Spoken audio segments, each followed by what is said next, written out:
www.hazratfirozmemon.org معرف القرآن جلد number 8 مفتی اعظم مفتی شفیع صاحب رحمۃ اللہ علیہ صفحہ 282 سے 393، لیکن تفصیل نہیں بیان کروں گا، مختصر۔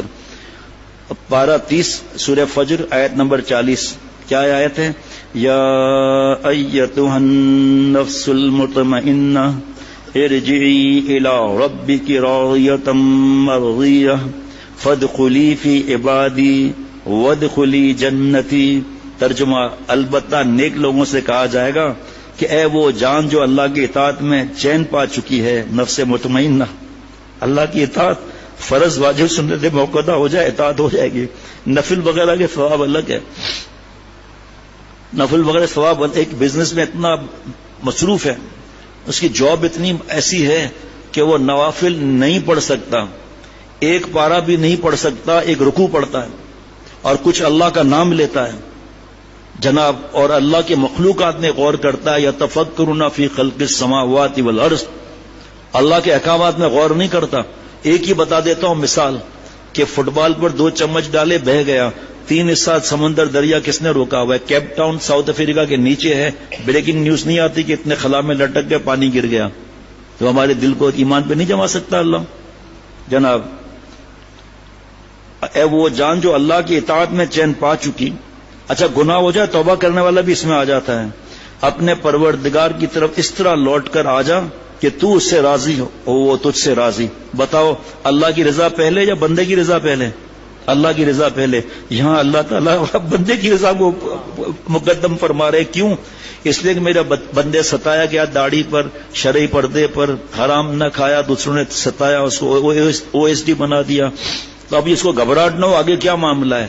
اس لیے اے اطمینان پانے والی روح، جس کو میرے اطاعت اور میرے نام سے اطمینان ہوتا تھا، اپنے رب پالنے والی کی طرف لوٹ آ، تیرا ایگزام ختم ہو گیا، اپنے رب کی طرف لوٹ آ، اس طرح کہ تو اپنے رب سے راضی، تیرا رب تجھ سے راضی، اور شامل ہو جا میرے نیک بندوں میں اور داخل ہو جا میری جنت میں۔ پہلے کیا فرمایا اللہ نے؟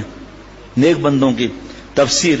اب دل کو سنبھالنا، یا ایتھا النفس المطمئنہ، یا مومن کی روح کو نفس مطمئنہ کے لقب سے خطاب کیا گیا۔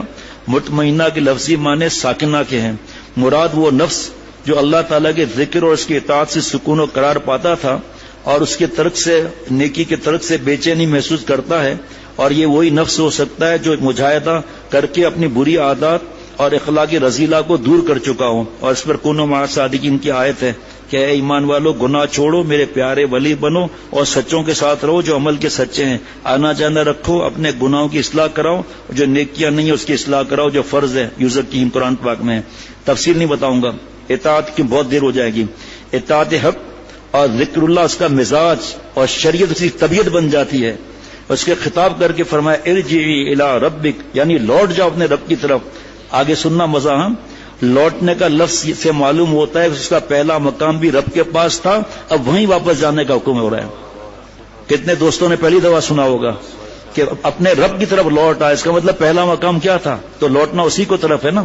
تفصیل پھر بتا رہا ہوں، پھر تفصیل کسی اور وقت، کیونکہ دل چاہ رہا تھا میں سنوں، میرا دل بدل جائے، میں بھی اللہ سے معافی مانگوں، اللہ مجھے، میری اولاد کو، جو موجود ہے موجود نہیں، ہم سب کو، ہماری اولادوں کو، گھر والوں کو، قیامت تک کی ذریات کو اللہ معاف فرما کر آپ سے اللہ تسلیم وفادار اللہ والا بنا دے جناب۔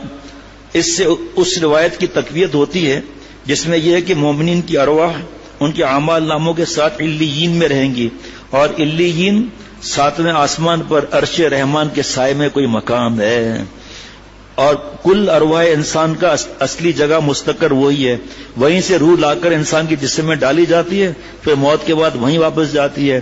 راضیۃ مرضیہ، یعنی یہ نفس اللہ تعالیٰ سے اس کے تکوینی اور تشریعی احکام پر راضی ہے، اور اللہ تعالیٰ بھی اس سے راضی ہے، کیونکہ بندے کا اللہ تعالیٰ کے تقدیری احکام پر راضی ہونا یہ اس کی علامت ہے کہ اللہ تعالیٰ اس سے راضی ہے۔ اگر اللہ تعالیٰ سے راضی نہ ہوتا تو اس کو رضا بالقضاء کی توفیق ہی نہ ہوتی۔ اب ایک رضا بالقضاء میں کم از کم 10 گھنٹے کا بیان ہے جناب۔ یہ نفس اپنی موت کے وقت موت پر بھی راضی اور خوش ہوتا ہے۔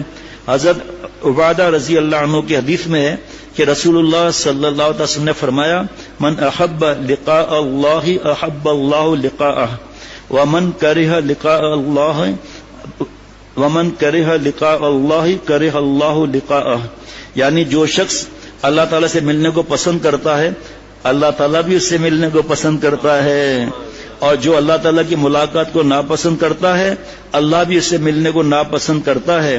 یہ حدیث سن کر اما عائشہ صدیقہ رضی اللہ عنہا نے آپ صلی اللہ علیہ وسلم سے سوال کیا، اللہ سے ملنا تو موت ہی کے ذریعے ہو سکتا ہے، لیکن موت تو ہمیں یاد کسی کو بھی پسند نہیں، لیکن موت تو ہمیں یا کسی کو بھی پسند نہیں۔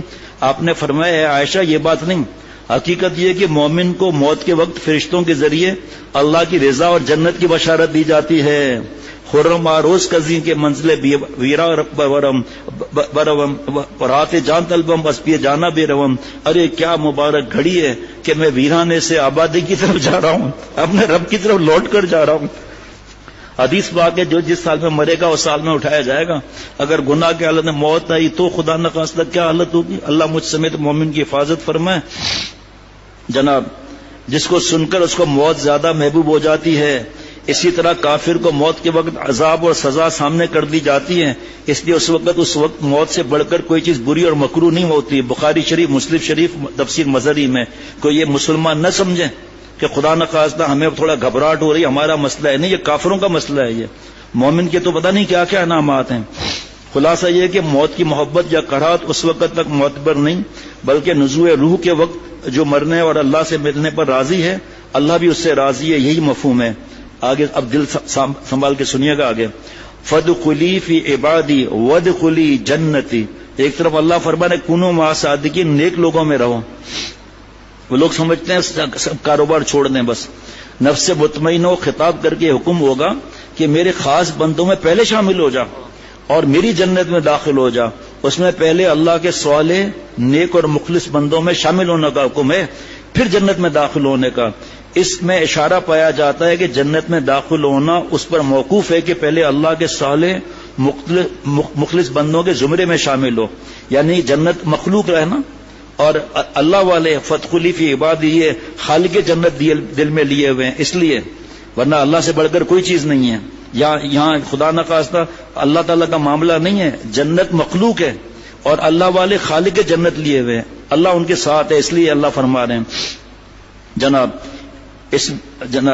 ان سب کے ساتھ ہی جنت میں داخلہ ہوگا۔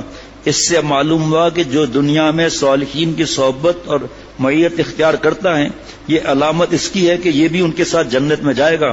اس لیے حضرت سلیمان علیہ السلام نے اپنی دعا میں فرمایا وَأَدْخِلْنِي بِرَحْمَتِكَ فِي عِبَادِكَ الصَّالِحِينَ، سورہ حمل میں، اور مجھ کو اپنی رحمت سے اپنے نیک بندوں میں داخل رکھیے۔ سنو میرے بھائیوں اور دوستوں کہ انبیاء علیہ السلام اللہ سے نیک صحبت کو مانگ رہے ہیں، حالانکہ وہ تو معصوم ہیں، یہ ان کا نزول ہوتا ہے، یہ بھی ہم سمجھیں تاکہ ہم بیدار ہو جائیں۔ آگے سنیے، اور حضرت یوسف علیہ السلام نے دعا میں فرمایا سورہ یوسف وَأَلْحِقْنِي بِالصَّالِحِينَ، اور مجھ کو اے اللہ خاص نیک بندوں میں شامل کر دیجئے۔ معلوم ہوا کہ صحبت صالحین وہ نعمت کبریٰ ہے کہ انبیاء علیہ السلام اس دعا سے مستغنی نہیں۔ وَادْخُلِي جنتی، اس میں جنت کو اللہ تعالیٰ نے اپنی طرف منسوب کر کے میری جنت فرمایا، جو بڑا اعزاز اور اکرام ہے، اور اس میں اشارہ پایا جاتا ہے کہ جنت میں صرف یہی نہیں کہ ہر طرح کی راحتیں جمع ہوں گی، راحتیں جمع ہیں اور دائمی ہیں، بلکہ سب سے بڑی بات یہ کہ وہ اللہ تعالیٰ کی رضا کا مقام ہے۔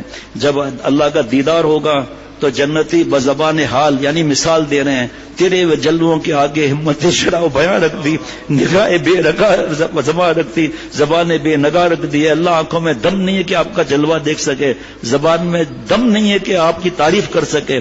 کیوں بھائی، آم کا مزہ بتاؤ کیسا ہوتا ہے؟ خالق عام کے دیدار کا کوئی کیسے مزہ بتا سکتا ہے؟ سائیں توکل شاہ رحمۃ اللہ علیہ حضرت تھانوی رحمۃ اللہ علیہ کے پاس آتے تھے اور کہتے تھے مولوی جی جب اللہ کا نام لوں میرا منہ میٹھا ہو جاوے، خدا کی قسم مولوی جی جب اللہ کا نام لوں میرا منہ میٹھا ہو جاوے۔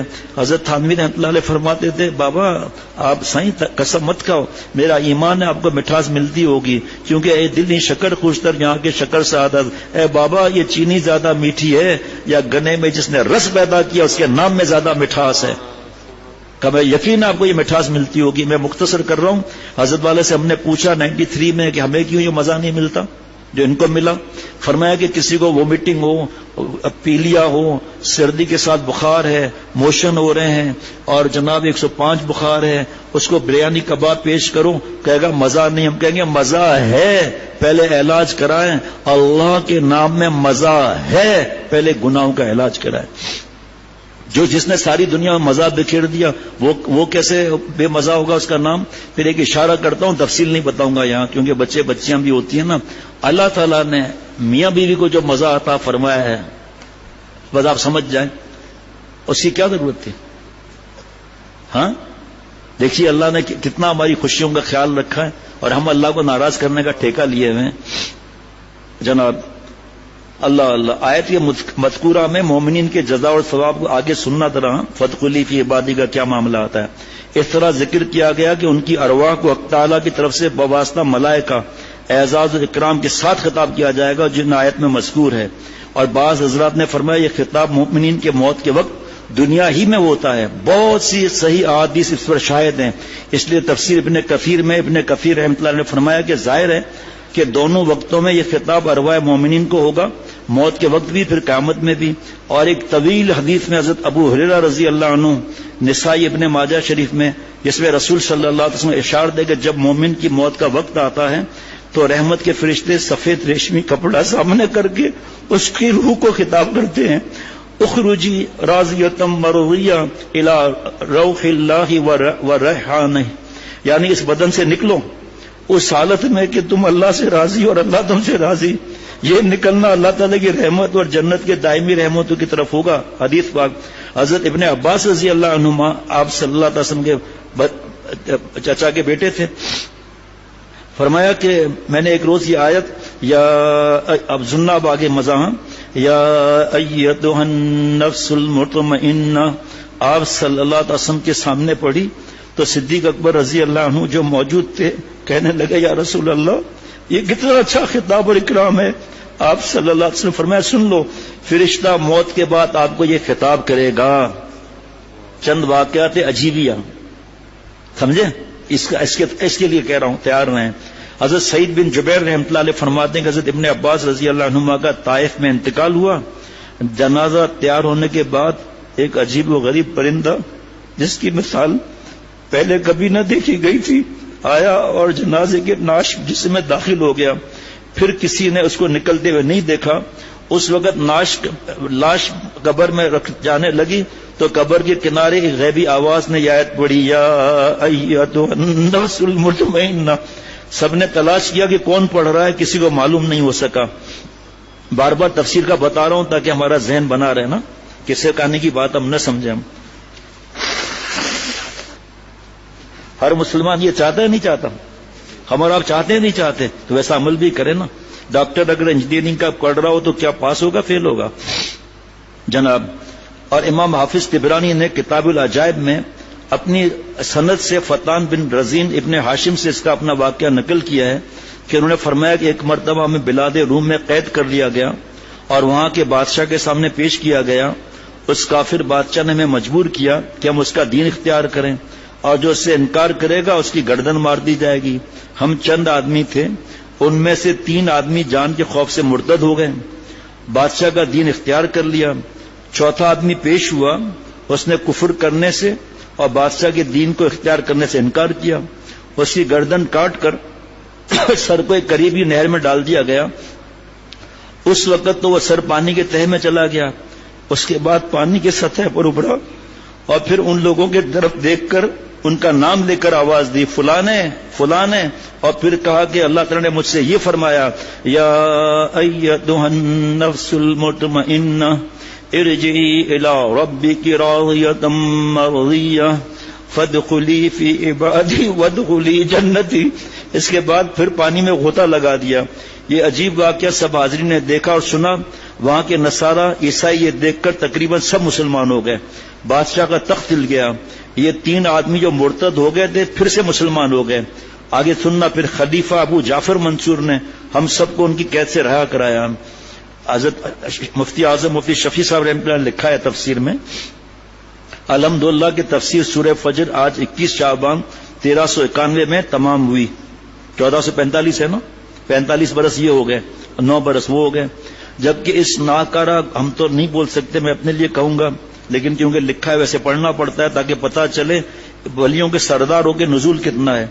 یوں فرمایا کہ جبکہ اس ناکارہ گناہگار کی عمر کا 76واں سال ختم اور 77واں شروع ہوا ہے، بچپن سے نیک ہیں یہ.